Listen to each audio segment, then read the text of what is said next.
सबकी खबर रखने वाले भोलेनाथ है माँ, सबकी खबर। आपको क्या लगता है क्या रावण को भगवान राम ने मारा? ये तो संसार जानता है कि रावण को भगवान राम ने ही मारा, लेकिन मदद किसने की? शंकर जी ने। यदि शंकर जी नहीं होते, अभी तक तो आपने सुना है कि राम जी के साथ जो हनुमान नहीं होते तो राम जी के पूरे कोई काम नहीं होते। अब सुनिए कि राम जी के सर पे जो शंकर जी के हाथ नहीं होते तो राम जी के पूरे कभी काम नहीं होते। भगवान शंकर जी की कृपा है राम जी के सिर पे। देखो, जब भगवान रामचंद्र जी लंका में जा रहे थे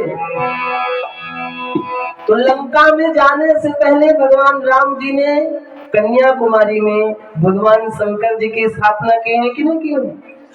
बालू के रेत का बनाकर, बालू का रेत के पिंड बनाकर भगवान रामचंद्र जी ने भगवान भोलेनाथ की स्थापना की है।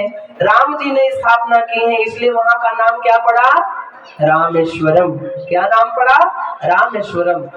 और ऐसा कहा जाता है कि काशी विश्वनाथ का गंगा जी का जल, काशी विश्वनाथ के गंगा मैया का जल ले जाके जो कोई रामेश्वरम भगवान शंकर जी पर चढ़ाता है उसे सायुज्य मुक्ति की प्राप्ति होती है। सायुज्य मुक्ति 4 प्रकार की होती है माताओं, मुक्ति 4 प्रकार की होती है। सामीप्य मुक्ति, सारूप्य मुक्ति, सालोक्य मुक्ति और सायुज्य मुक्ति। सामीप्य मुक्ति उसे कहते हैं कि मरने के बाद हम भगवान के समीप में रहें, यह सामीप्य मुक्ति है। मरने के बाद हमें भगवान का रूप मिल जावे, यह सारूप्य मुक्ति है। मरने के बाद हमें भगवान का लोक मिले, यह सालोक्य मुक्ति है।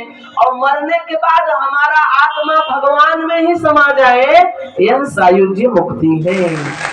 सबरी माता को सायुज्य मुक्ति मिली थी, मरने के बाद राम जी में समा गई थी। शिशुपाल को सायुज्य मुक्ति मिली थी, मरने के बाद भगवान कृष्ण में ज्योति समा गई थी। कंस को सायुज्य मुक्ति मिली थी, मरने के बाद वह भगवान कृष्ण में समा गया था। रावण को सायुज्य मुक्ति मिली थी, मरने के बाद वह भगवान राम में समा गया था।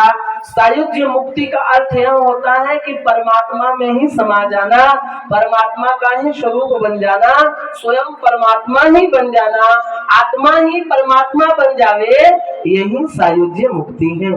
लेकिन यह मुक्ति कैसे मिलती है? भक्ति से मिलती है, श्रद्धा से मिलती है।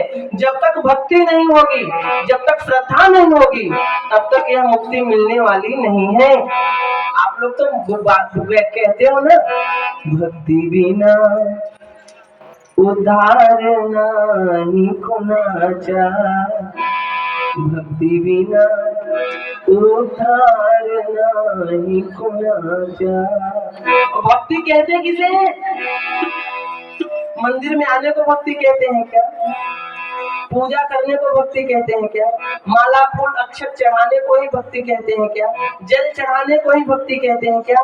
भक्ति किसे कहते हैं? सुनो, हम बार बार जल चढ़ाते रहे, बार बार बेलपत्र चढ़ाते रहे, बार बार अक्षत चढ़ाते रहे, काम ना हो, काम हमारा पूरा ना हो, उसके बाद भी हम ना छोड़े, श्रद्धा बनी रहे, विश्वास बना रहे, डर ना छूटे, इसे भक्ति कहते हैं। लेकिन आजकल के लोग तो भैया इतने 420 हैं कि क्या कहें। आजकल के लोग किराएदार बदल देते हैं, किरदार बदल देते हैं, कपड़े बदल देते हैं, मकान बदल देते हैं, दुकानदार बदल देते हैं, और अगर मन्नतें ना पूरी हो तो भगवान को भी बदल देते हैं। किसी ने कहा कि भैया अगर इनसे काम नहीं बन रहा हो तो चलो हमारे हनुमान जी को चूल्हा चढ़ाओ। तो लोग हनुमान जी के पीछे लग गए। वहां काम नहीं बना तो किसी ने कहा हमारी देवी जी के यहाँ आ जाओ, यहाँ आए। यहाँ काम नहीं बना तो किसी ने कहा चलो हमारे वहां चलो, वहां गए।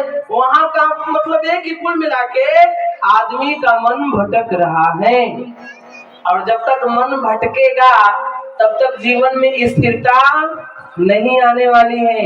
इसलिए मन एक जगह स्थिर करो, मन एक जगह जमाओ, मन एक जगह विश्वास पूर्वक बनाओ।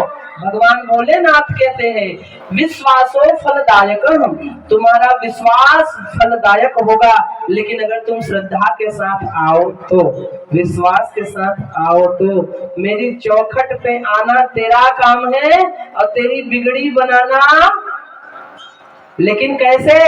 भाव पूर्वक, श्रद्धा पूर्वक। मंत्र जप मम दृढ़ विश्वासा, मंत्र जप मम दृढ़ विश्वासा, पंचमुख जन सबेर प्रकाशा, पंचमुख जन सबेर प्रकाशा। मेरे मंत्रों का जाप करो, लेकिन कैसे? विश्वास के साथ, श्रद्धा के साथ। जब आंख बंद करके कहो कि श्री शिवाय, श्री शिवाय, डर बस नहीं, संकोच बस नहीं, दिल खोल के। संकोच में मत बोलो कि यार हम बोलेंगे तो लोग क्या बोलेंगे, क्या बोलेंगे, यही बोलेंगे कि भैया भक्ति में लगे हैं, नई नई भक्ति है।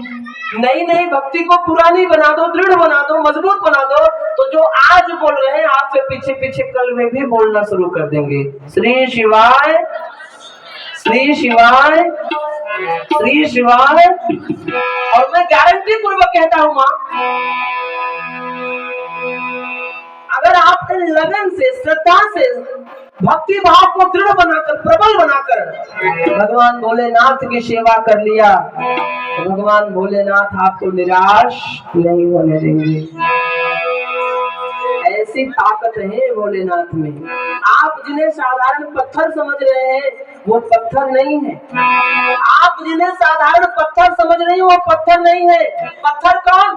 चोट, चोट, चोट सहकर जो टूट गया, चोट सहकर जो टूट गया वो रास्ते का कंकड़ रह गया, लेकिन जिसने चोट सह लिया वही मंदिर का शंकर बन गया।